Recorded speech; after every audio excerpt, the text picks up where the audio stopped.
सर्वधर्मान परित्यज्य, क्या कर, सब धर्मों को त्याग दे। अच्छा, सब धर्मों को त्यागने वाले उन धर्मों के धर्म पिताओं को नहीं त्यागेंगे, हैं? उनको भी त्यागेंगे। ये देहधारी धर्म गुरुओं को मारो गोली।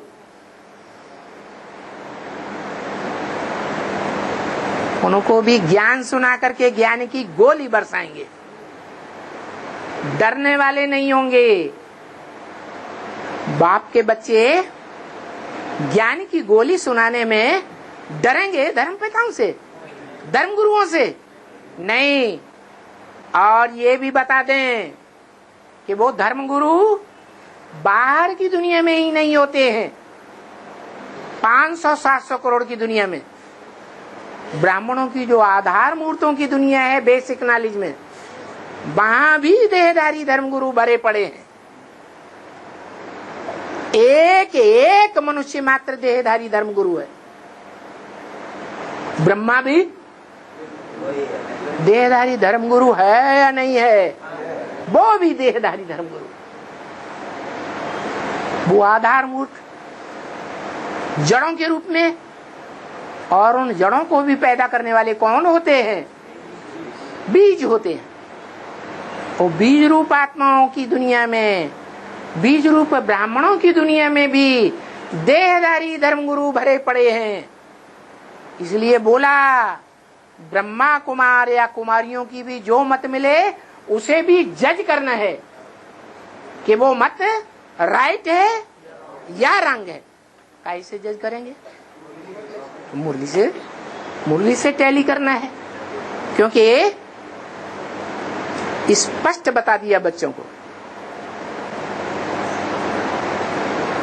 कि धूतियां ऐसे ऐसे खराब काम करती हैं, झूठी बातें सुनाकर दूसरों की दिल खराब कर देती है। किसी के बारे में झूठी बात सुना दी, ग्लानि की बात सुना दी, तो उसके प्रति दिल खराब होगा या नहीं होगा? खास करके दिल खराब होता है भारतवासियों का। क्या? सुनी सुनाई बातों के आधार पर भारतवर्ष जो मातृ देश है, वो भारतवासियों का दिल खराब क्यों होता है? जो बोला,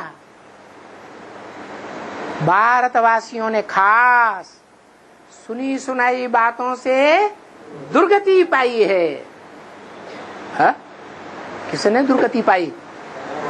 भारतवासियों। जिस भारत को मातृ देश कहा जाता है, पितृ देश नहीं, भारत माता कहा जाता है या भारत पिता कहा जाता है? भारत माता कहा जाता है। क्यों पिता क्यों नहीं कहा जाता? अरे कोई कारण चाहिए या नहीं चाहिए? है? अरे दुनिया में भी देखो, माताएं ज्यादा प्रभावित होती हैं या पिताएं ज्यादा प्रभावित होते हैं सुनी सुनाई बातों से? बातें सुनना और बातें सुनाना ये माताओं में ज्यादा चलता है या पिताओं में ज्यादा चलता है? माताओं में ज्यादा चलता है। परंपरा कहाँ से शुरू होती है? परंपरा संगम युग से शुरू होती है। चाहे ब्राह्मणों की बेसिक दुनिया हो और चाहे ब्राह्मण बीज रूप आत्माओं की सगीर बच्चों की दुनिया हो, समझदार बच्चों की दुनिया, उसमें माताएं कन्याएं भी हैं और भाई भी हैं। भाइयों को तो अपने धंधे दौरी से ही फुर्सत नहीं, और माताएं कन्याएं थोड़ा सा काम है गृहस्थी का, पूरा किया, बस 2-4 बैठ गई, बस लेन देन शुरू। अच्छा, ज्यादा सुनी सुनाई बातों के चक्कर में आएंगे तो पुरुष नीचे ज्यादा गिरेंगे या माताएं ज्यादा नीचे गिरेंगी? और वैसे भी रिजल्ट देख लो, भारत की माताएं ज्यादा नीचे गिरी हैं या पुरुष ज्यादा नीचे गिरे हैं? अभी क्या भारतवर्ष में देखने में आता है, माताएं बहुत नीचे गिर गई।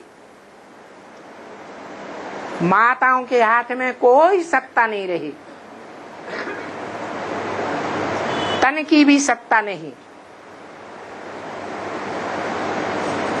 मन की भी सत्ता नहीं। सारी ताकत बच्चे खींच ले जाते हैं। मन बुद्धि रूपी आत्मा की सारी ताकत गई और पुरुष वर्ग माताओं कन्याओं के हाथ में धन की सत्ता भी नहीं रहने देते। रहने देते हैं? नहीं रहने देते।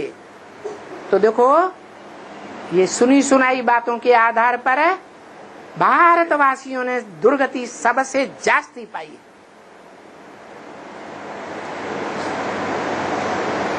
अब एक नियम बता दिया, उस नियम को चाहे ब्रॉड ड्रामा में फॉलो करें, चाहे संगम युग में फॉलो करें।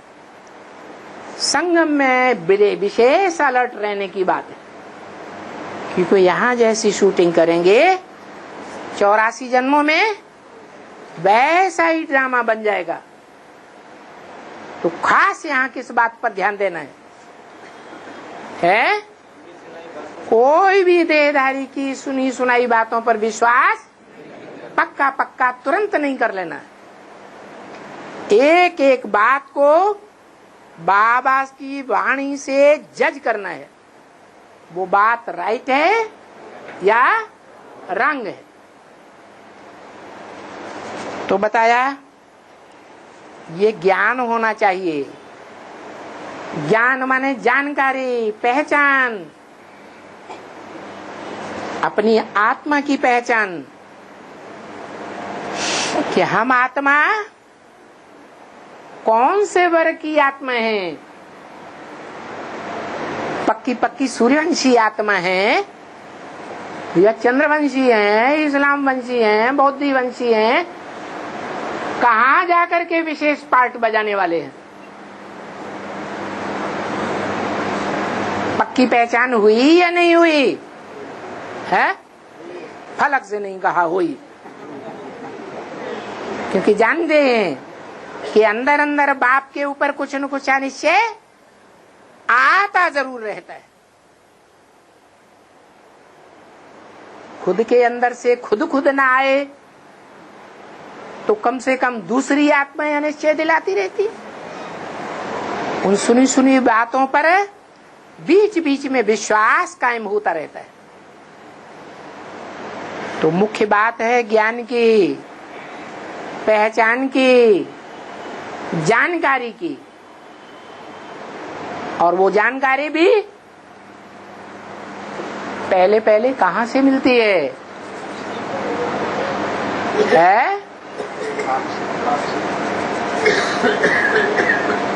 बाप से मिलती है। सबको बाप से मिलती है?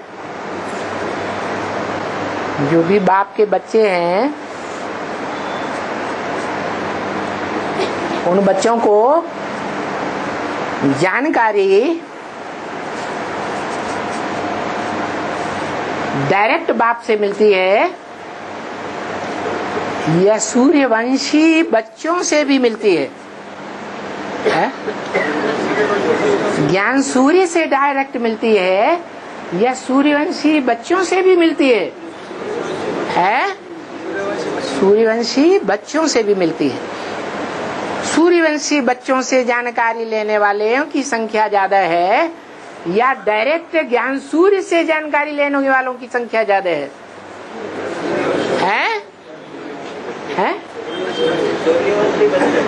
सूर्यवंशी बच्चों की संख्या ज्यादा है, जिन्होंने डायरेक्ट ज्ञान सूर्य से ज्ञान लिया है। अभी क्या है?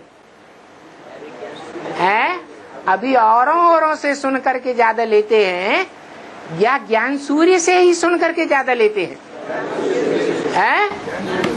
ज्ञान सूर्य से ही सुन करके ज्यादा लेते हैं। माने सीढ़ी चढ़ रहे हैं। क्या सीढ़ी चढ़ रहे हैं? तो सीढ़ी जो चढ़ने वाले हैं उनकी चाल चलने की है दौड़ने की है,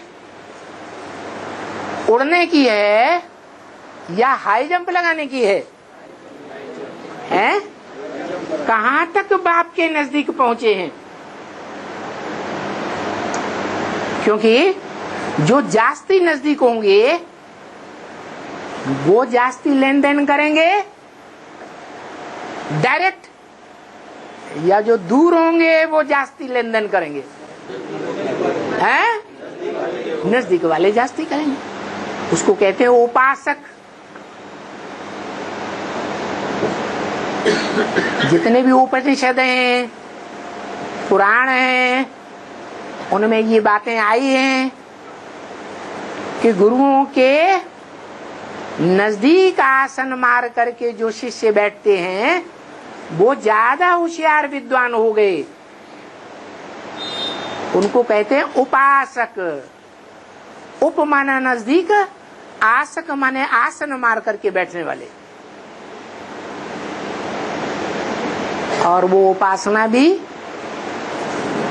दो प्रकार से होती है। ऐसे नहीं कि सरेंडर हो गए, बाप के घर मधुबन में जाकर बैठ गए, वो नजदीक वाले हो गए, बाकी दूर वाले हो गए। मुख्य बात बुद्धि से नजदीक रहने की है या तन से नजदीक रहने की है? मधुबन में बैठ गए, लेकिन बुद्धि मन बाहर की दुनिया में माता पिता या कोई भी संबंधी या कोई भी नजदीकी संबंध में इस जन्म में आने वाले याद आते रहते हैं। तो बाप के नजदीक हुए या दूर हो गए? दूर हो गए। और जो दूर हैं, सरेंडर्ड नहीं है, बाप के मधुबन घर में नहीं बैठे हुए, लेकिन मन बुद्धि की लगन काम करते भी वहीं लगी हुई है। क्या? जो इंद्रियां जन्म जन्मांतर की बहुत बुद्धि को खींचने वाली हैं, यहाँ तक खींच मचाती है कि स्त्री को पुरुष का जन्म मिल जाता और पुरुष को स्त्री का जन्म मिल जाता। ऐसी इंद्रियों की मार खाते हुए भी बुद्धि उनकी कहाँ चली जाती है? मार मारने वालों के पास रहती है या बाप के पास चली जाती है? ऐसों की संख्या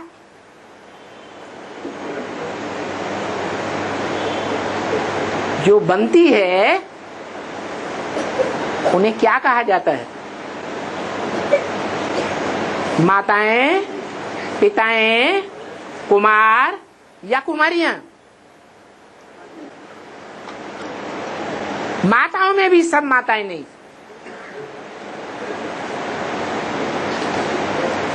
जो उन कर्म इंद्रियों से कर्म करते हुए भी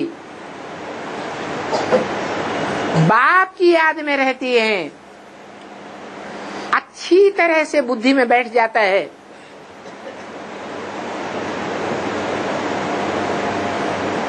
ये देहधारी हमको सुख नहीं दे सकता, इनसे जीवन भर हमको दुख ही मिला है,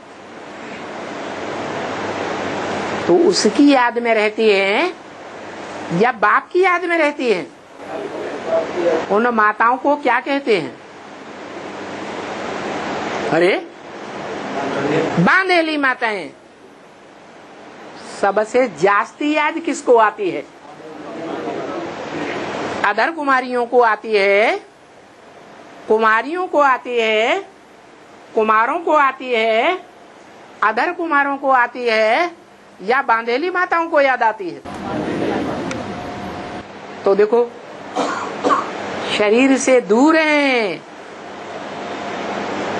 नजदीक आने की संभावना भी नहीं मिलती। परमिशन लेटर भी नहीं मिलता, इतनी दबाई हुई है धन से, तन से, मन से इतनी दबाई हुई है कि वो अपोजिशन भी नहीं कर सकती, जो कोर्ट में जाकर के गुहार लगा सके। उनके साथ उनके पास कौन सी ताकत रह जाती है? हैं? एक शिव बाबा, दूसरा न कोई। तो ऐसी माताएं कन्याएं भी यज्ञ के आदि में भी हुई थी, जिन्हें जब आदि में धोबी घाट को लेकर के बवंडर मचा था, सिंधी समाज में खास करके सिंधियों के बड़े बड़े साहूकारों के बीच में, और उन्होंने NTM मंडली के रूप में जिहाद पैदा कर दिया। और वो कन्याएं माताएं कोई कोई तो 6-6, 7-7 तालों के अंदर बंद कर दी गई। तो बंद करने वाले सफल हो गए क्या? हो गए? नहीं। बाप कहते हैं विजय तुम बच्चों का जन्म सिद्ध अधिकार है। किन बच्चों का है? तुम बच्चों का जन्म सिद्ध अधिकार है। अभी बीच में लगातार तुम्हारी हार हो रही है, समाज के बीच में हार हो रही है, संबंधियों के बीच में हार हो रही है, सरकारी तबक्कों वालों के बीच में हार हो रही है। अपने तन के जो हिसाब किताब हैं, उन हिसाब किताबों के बीच में रहते हुए या तुम्हारी हार हो रही है, लेकिन अंतिम बच्चे तुम बच्चों की ही विजय होगी। तो क्या हुआ था आदि में? हाँ, 1947 में हिंदुस्तान पाकिस्तान का जोर से झगड़ा शुरू हो गया, खून की नदियां बह गईं, और जिन्होंने 6-6, 7-7 तालों के अंदर बंद करके रखा था, बहुत प्यार दिखाया था,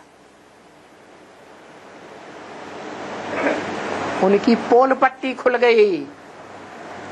वो छोड़ छाड़ करके भाग खड़े हुए।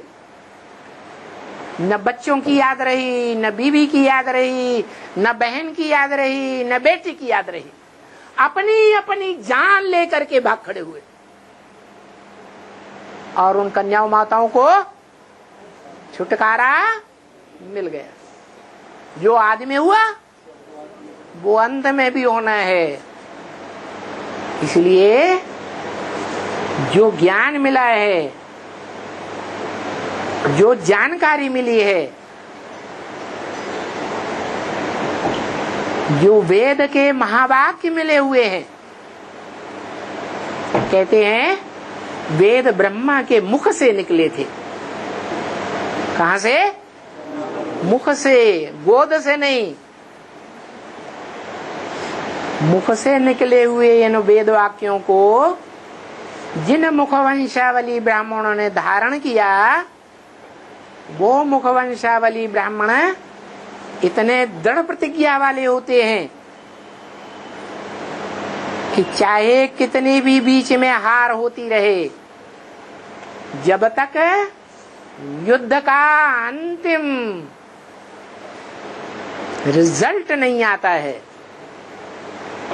फाइनल पेपर का अंतिम रिजल्ट नहीं आता है, तब तक वो युद्ध से पीछे नहीं हटने वाले। ऐसे बच्चों को बाप प्रेफर करते हैं अपनी रूहानी मिलिट्री में भर्ती करने के लिए। दुनिया के जितने भी देश हैं, सबसे जास्ती अपने अपने देश में कौन से डिपार्टमेंट में खर्च किया जाता है? मिलिट्री में। तो ये भी रूहानी मिलिट्री है। कहने को तो 500-700 करोड़ मनुष्य आत्माएं रूह हैं, लेकिन सभी रूहानी मिलिट्री में नहीं दाखिल की जाती। कितनी दाखिल की जाएंगी?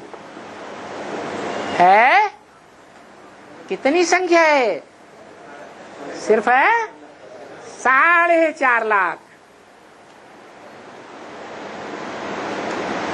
4.5 लाख जो रूहानी मिलिट्री है, उसमें छोटे से छोटे लेकर सिपाहियों से लेकर के ऊंचे से ऊंचे तबके हैं।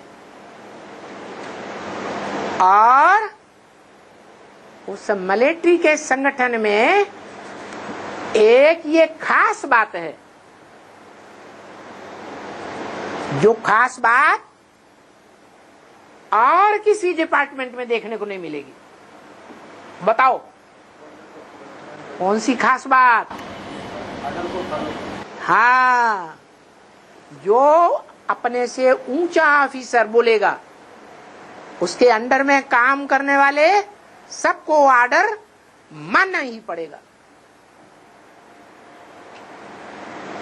सबसे ऊंचा ऑफिसर जिसे कहते हैं मार्शल लॉ लागू करता है, उस मार्शल का जो ऑर्डर निकलेगा वो 4.5 लाख को फॉलो करना पड़े या नहीं करना पड़े?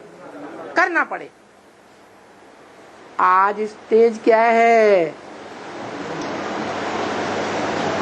आज ब्राह्मणों की स्थिति क्या है? जो अपन को रूहानी मिलिट्री कहते हैं, है? आज कोई अपने से बड़ा ऑफिसर दूसरे को मानने के लिए तैयार है? नहीं तैयार। तो रूहानी मिलिट्री कहें या कमजोर से कमजोर संगठन कहें, है? कैसा संगठन है? कमजोर संगठन है। रूहानी मिलिट्री ये भी नहीं बनी है। और भारत में तो हालत बहुत ही खराब है। फिर भी भारत देश में जितने भी डिपार्टमेंट्स हैं, उन सभी डिपार्टमेंट्स के लिए देखा जाए तो सबसे जास्ती प्रेफरेंस कौन से डिपार्टमेंट को दिया जाता है? मिलिट्री को दिया जाता है अभी भी। उस मिलिट्री डिपार्टमेंट में आज भी संख्या बढ़ाई जा रही है या घटाई जा रही है? क्यों? संगठन मजबूत करना है। आज तो वाइब्रेशन के आधार पर संगठन बनता है, एटॉमिक एनर्जी के आधार पर पावर बढ़ती है, या मनुष्यों का हुजूम इकट्ठा करने से पावर बढ़ती है?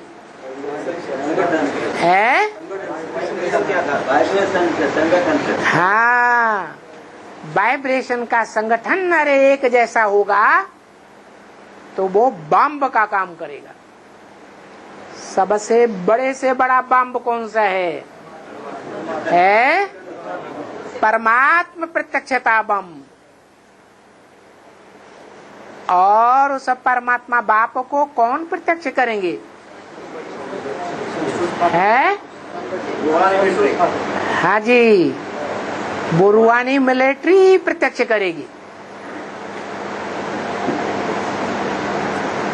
पाकिस्तानियों के ऊपर जो अपन को समझते हैं हम बड़े पाक हैं, हमारा जो स्थान देश है वो बहुत पाक साफ है, हम बहुत पवित्र हैं। और बाकी ये हिंदुस्तान के तो काफिर हैं। काफिर, काफिर का मतलब क्या है? काफिर का मतलब ही है कहाँ कहाँ फिरते रहते हैं। आज हिंदू हैं कल मुसलमान बन जाते, आज हिंदू हैं कल क्रिश्चियन बन जाते, आज हिंदू हैं कल बौद्धी बन गए, आज हिंदू हैं कल मुस्लिम बन गए, आज हिंदू थे कल सन्यासी बन गए, आज सिख थे हिंदू थे कल सिख बन गए।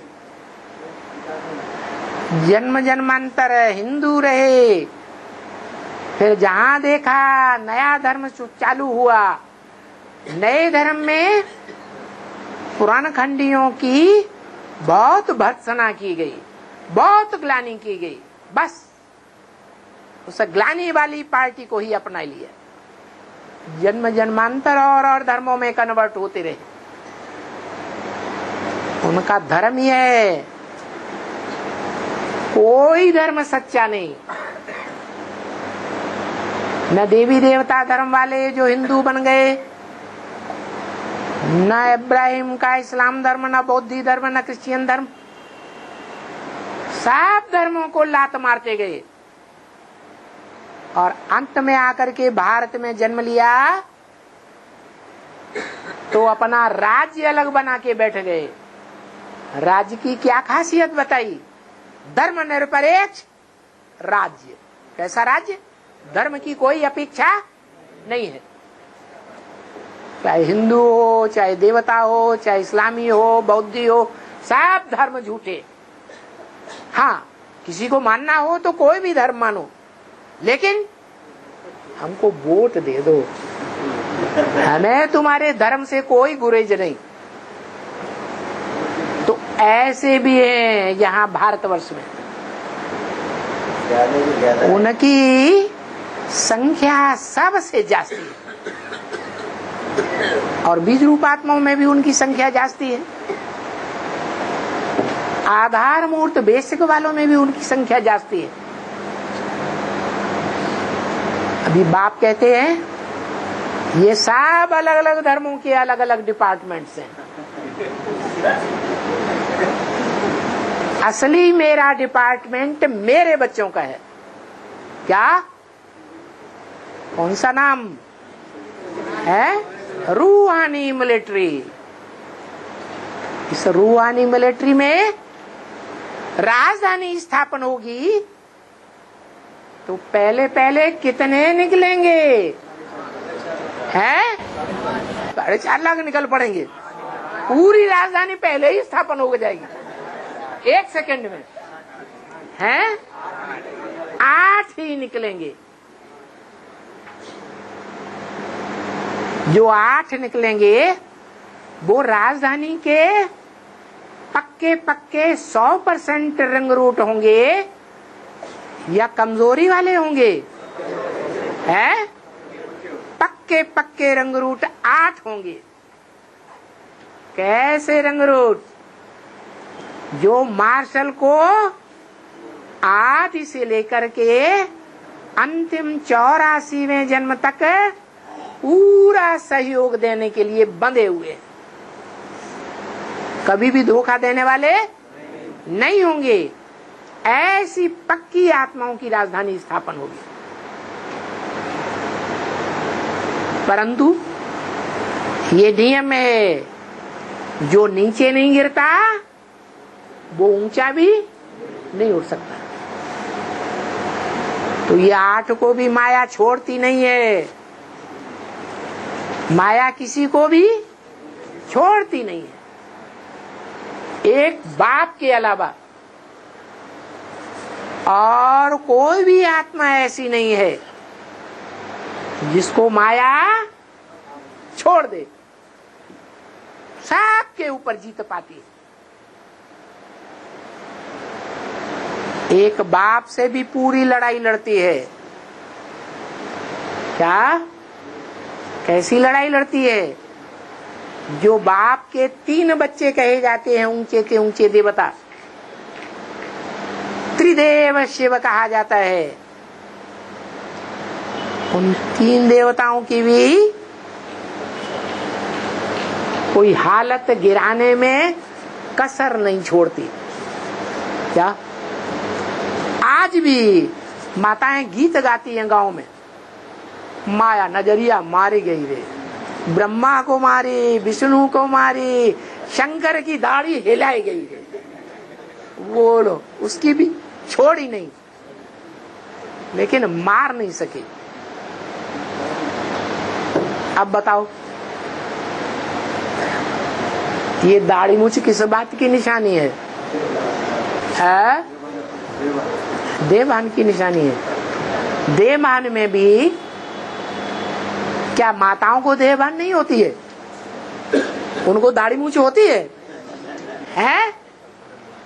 अगर देवभान की निशानी दाढ़ी मूछ है तो माताओं को भी होनी चाहिए, कन्याओं को भी होनी चाहिए, होती है। फिर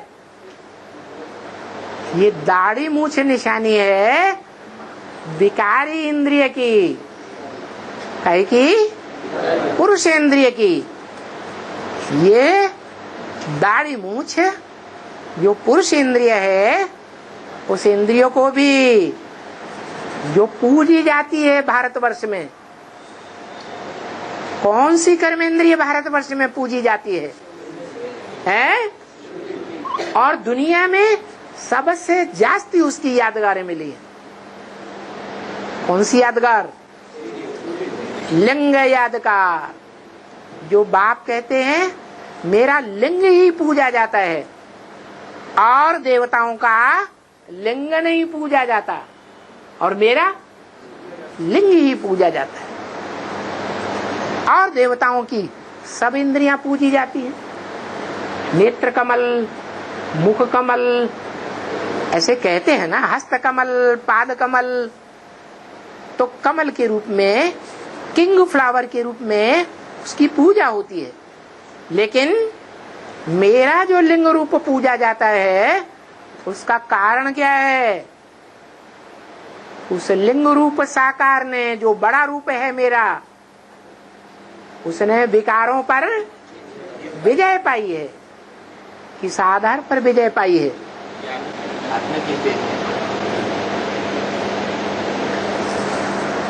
भोग के आधार पर विजय पाई या योग के आधार पर विजय पाई? उसका नाम ही है राजयोग। ऐसा राजयोग सिखाता हूं जो तुम्हारी सारी इंद्रियां कंट्रोल्ड हो जाती है। उनमें भी खास वो इंद्रिय जो स्त्री पुरुष को स्त्री पुरुष का जन्म लेने के लिए बाध्य कर देती है, वो भी कंट्रोल्ड करके जाता हूं। लेकिन उस इंद्रिय का भी नाम क्या पड़ता है? शिवलिंग या शंकरलिंग? शिवलिंग क्यों कहते हैं? शिव तो निराकार है, उसको तो शरीर है ही नहीं, उसको तो शरीर की इंद्रियां ही नहीं है, तो शिवलिंग क्यों कहते हैं? क्योंकि जिस शरीर में प्रवेश करता हूं वो शरीर ही लिंग के समान बुद्धि योग से नाक, आंख, कान, हाथ, पांव आदि कर्म इंद्रियों से परे है। वो कर्म इंद्रियां उसमें दिखाई जाती है क्या?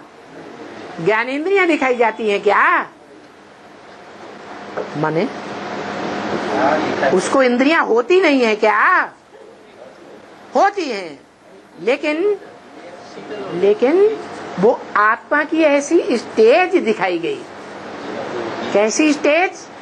उस आत्मा को मन बुद्धि में वो इंद्रियों की स्मृति नहीं रहती। एक निराकार ज्योति बिंदु की अखंड स्मृति, ऐसी स्मृति जब रहती है तो मन जो 11वीं इंद्रिय है वो इंद्रियों का भोग नहीं ले पाता। इसलिए भोगी आत्मा हुई या अभोक्ता हुई? अभोक्ता दो आत्माएं होती हैं या एक होती है? दो होती है, एक होती है, दो नहीं होती। अरे दो नहीं होती? अगर दो नहीं होती तो पूजी क्यों जाती? बिंदु की पूजा होती है क्या? होती है? बिंदु की तो पूजा नहीं होती। पूजा किसकी होती है? बड़े रूप की या छोटे रूप की? बड़े रूप की पूजा होती है। मूर्तियां बड़ी बड़ी हैं या छोटी हैं? मूर्तियां तो बिंदु नहीं है, वो मूर्तियों की पूजा होती है। पूजा सदैव बड़े रूप की होती है। चाहे जगदम्बा का कितना भी छोटी मूर्ति बने, लेकिन बड़ा रूप है या बिंदु है? बड़ा रूप है। इसलिए ये बिंदु रूप जो है वो याद किया जा सकता है, लेकिन उसकी पूजा नहीं हो। लेकिन पूजा का आधार क्या है? पूजा का आधार है पवित्रता। माने वो जो लिंग रूप बड़ा रूप है, उसने क्या पुरुषार्थ किया है? क्या पवित्रता का है?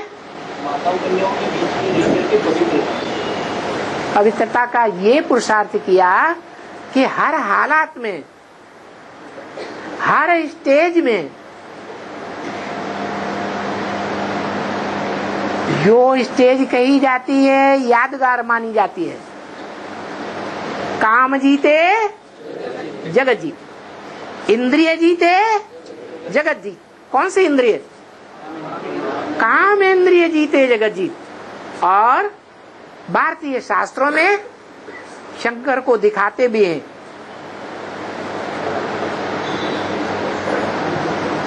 किसको दहन किया? काम विकार को जलाया, काम विकार को भस्मीभूत किया। इस आधार पर, हाँ, राजयोग के आधार पर। वो राजयोग के आधार पर काम विकार का भस्म करना ये कोई बच्चे का काम नहीं है। जो भारतवासी कृष्ण को भगवान मानते हैं बच्चे के रूप में, कृष्ण की पूजा बच्चे के रूप में करते हैं या बड़े रूप में करते हैं? बच्चे के रूप में करते हैं। वो बच्चा बुद्धि कभी भी राजयोगी नहीं हो सकता। वो इस राज की बात को समझ नहीं सकता। ऐसे ही 500-700 करोड़ मनुष्यों के बीच में जो 8-9 धर्म है, नीची कुरी के ब्राह्मण बनते हैं संगम युग में। वो नीची कुरी के ब्राह्मण बनने वाले बच्चा बुद्धि हैं या सालिम बुद्धि हैं? बच्चा बुद्धि है। पूरे 84 जन्म लेने वाली वो आत्माएं नहीं है। कमजोर बुद्धि वाली मन बुद्धि रूपी आत्माएं हैं। तो बच्चा बुद्धि होने के कारण इसे गहराई को समझ नहीं सकती। तो तुम बच्चे नंबर बार उस राजयोग की गहराई को समझने वाले हो। इसलिए जब द्वापर युग में यज्ञ रचे जाते थे, रुद्र ज्ञान यज्ञ रचते थे, रुद्र यज्ञ रचते थे, उनमें लाखों की तादाद में शालिग्राम बनाते थे। लिंग मूर्तियां बनाते थे या मूर्तियां बनाते थे या शालिग्राम बनाते थे? शालिग्राम बनाते। ये शालिग्राम तुम बच्चों की निराकारी स्टेज की यादगार है। ऐसी निराकारी स्टेज जिस स्टेज में तुम देह की याद से परे हो जाते। देह की इंद्रियों से परे होने की स्टेज को ही अतीन्द्रिय सुख कहा जाता है। ऐसी स्टेज में जब एक बार स्टेज में स्थित हो जाएंगे तो उसको कहा जाएगा अतीन्द्रिय सुख लेने वाले, इंद्रियों से अतीत का सुख लेने वाले। इंद्रियों का सुख क्षण भंगुर हो सकता है। क्या कोई कितना भी शक्तिशाली हो, कितना भी देहाभिमानी हो, 5-10 मिनट से जास्ती वो इंद्रिय का सुख नहीं ले पाता। और यह अतीन्द्रिय सुख कैसा है? एक बार आरंभ हो गया तो 2500 वर्ष तक लगातार अनुभव करते रहना। ऐसा अतीन्द्रिय सुख, इंद्रियों से अतीत का सुख।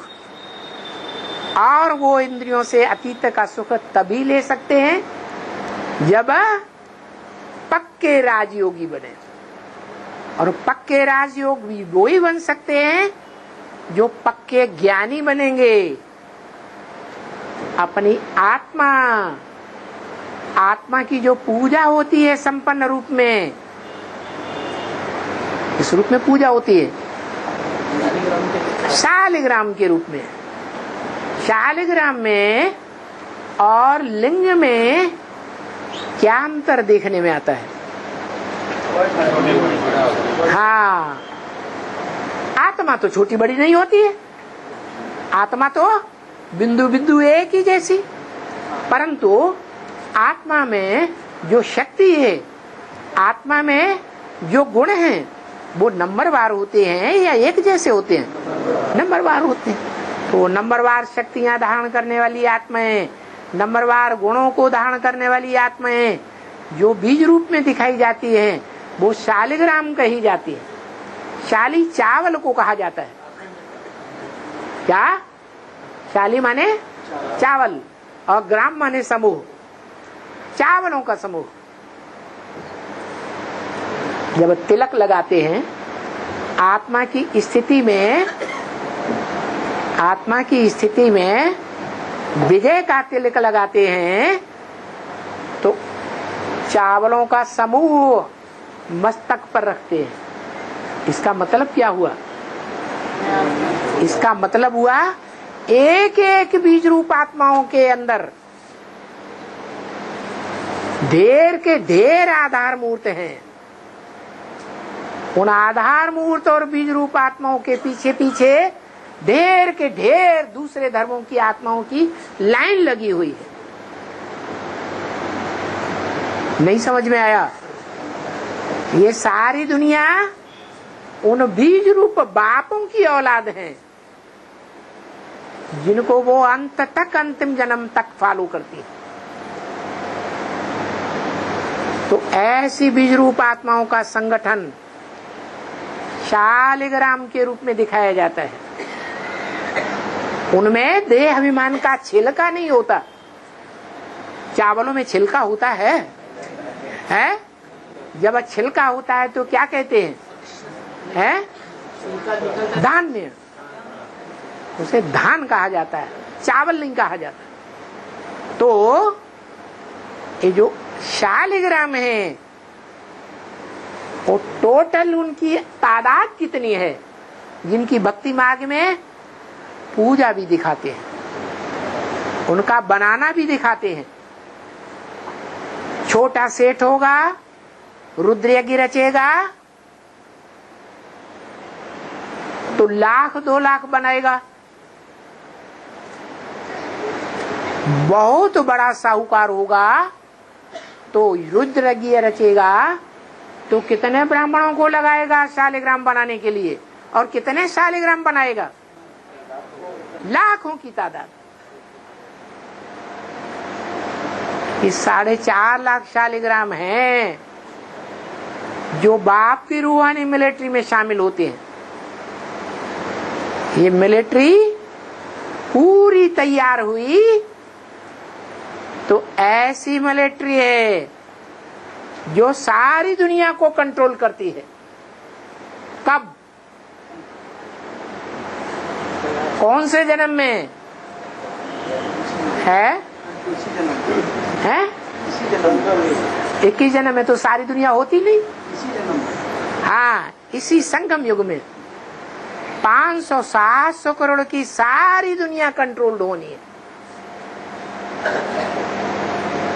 और सारी रूहानी मिलिट्री एक के कंट्रोल में होगी। कौन है वो कंट्रोलर? कौन से चित्र में दिखाया है? झाड़ के चित्र में ऊपर बैठा हुआ दिखाया। 33 करोड़ देवताओं में से कोई को नहीं दिखाया, एक शंकर को ही दिखाया है कि जब सब आत्माएं 100 संसाल का संगम युग पूरा होगा तो सभी आत्माएं अपना शरीर छोड़ छोड़ करके कहाँ जा रही हैं? अपने परम धाम वापस जा रही है। लेकिन कहाँ से होकर जाना पड़े? है बाप को सलाम करके जाना पड़े। किसकी याद में जाना पड़े? 500-700 करोड़ मनुष्य आत्माएं निराकार ज्योति बिंदु की याद में जाएंगी। उनके लिए सहज होगा या वो कठिन है काम? है? निराकार को याद करना बहुत कठिन है। उस निराकार को याद करने वाले, नंबरवार याद करने वाले सिर्फ 9-10 धर्म पिताएं निकलते हैं। सूर्यवंश से लेकर के नास्तिक धर्म तक, अर्ध नास्तिक तक, वो ही निराकार को याद कर पाते हैं। उनमें बड़े से बड़ा धर्मगुरु कौन? ब्रह्मा। वो भी किसकी याद में शरीर छोड़ के गया है? निराकार की याद में शरीर छोड़ कर गया। उसने उस निराकार के साकार मुकर्रर रूप को आदि में भी नहीं पहचाना और अंत में भी नहीं पहचान पाता।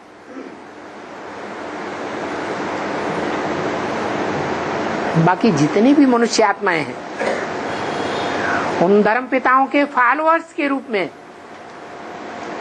वो सब सहज याद करके परम धाम जाती है। कैसी सहज याद?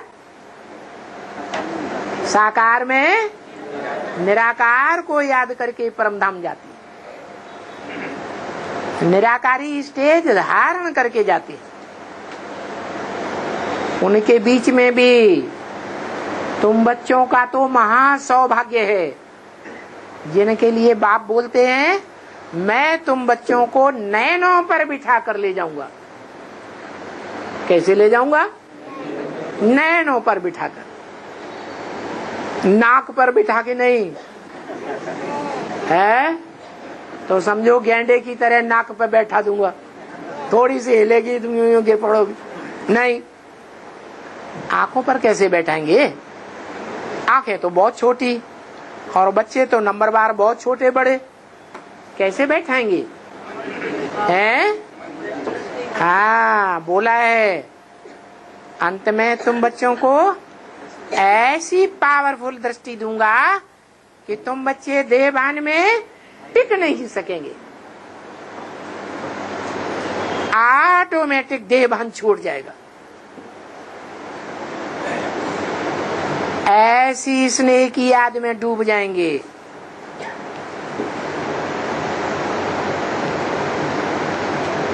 याद किसे कहते हैं? याद माने क्या? याद किसकी आती है? याद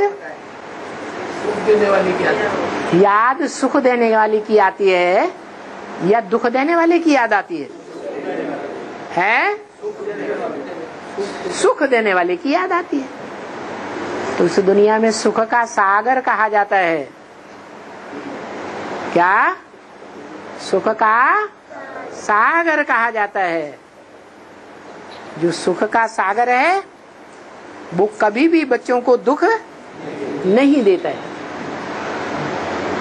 जिस रूप में भी बच्चों से मिलता है, कोई भी रूप से मिलता है, कोई भी संबंध से मिलता है, हर संबंध से सुख ही सुख अंत में साबित होगा, दुख देने वाला साबित नहीं हो सकता। इसलिए उसका नाम है सदाशिव। कैसा कल्याणकारी? शिव माना ही कल्याणकारी। सदा शिव माना सदा का कल्याणकारी। कभी भी किसी रूप में किसी स्थान पर कोई भी समय में कोई भी बच्चों का अकल्याणकारी नहीं हो सकता।